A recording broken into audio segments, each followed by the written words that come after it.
to the information that some of the young men had already started protesting and were blocking roads, and others were even burning ties.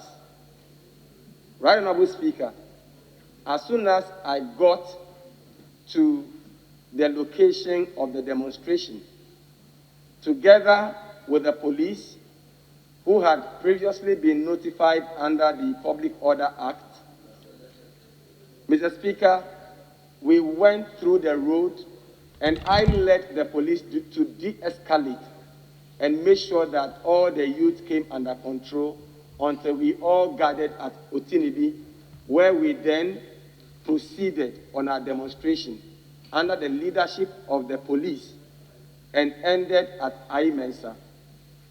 Right Honorable Speaker, at the end of the demonstration, whilst addressing the people, I had noticed that I was wanted at the Regional Police Command.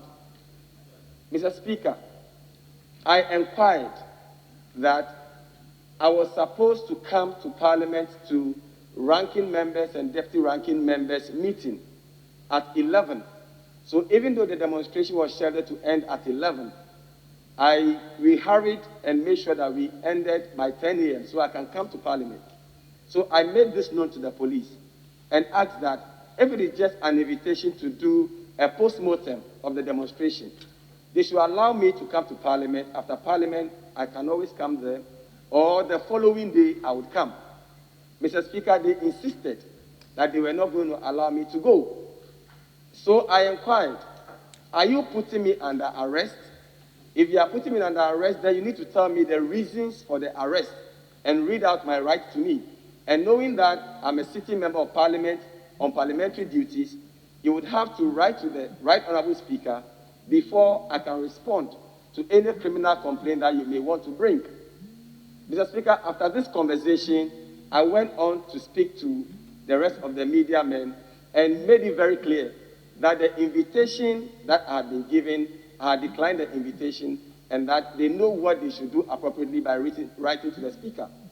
Mr. Speaker, right after my interview, the police officers under the command of the said ACP Isaac Kojo Asante, the Regional Operations Commander, and Eric Wilfo, the Divisional Commander of Adenta Abokobi, led their boys to manhandle me, their men to manhandle me and virtually held me and humiliated me right in the presence of my constituents with whom we were demanding for better roads.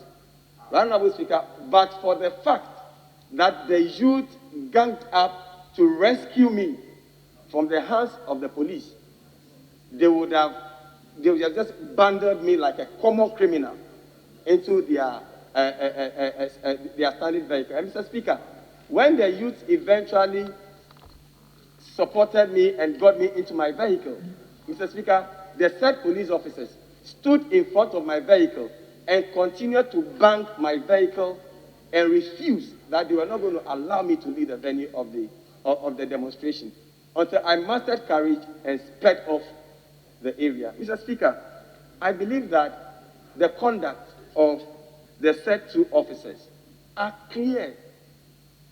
They are clearly in contempt of the work that I do as a member of Parliament and in contempt of this Parliament.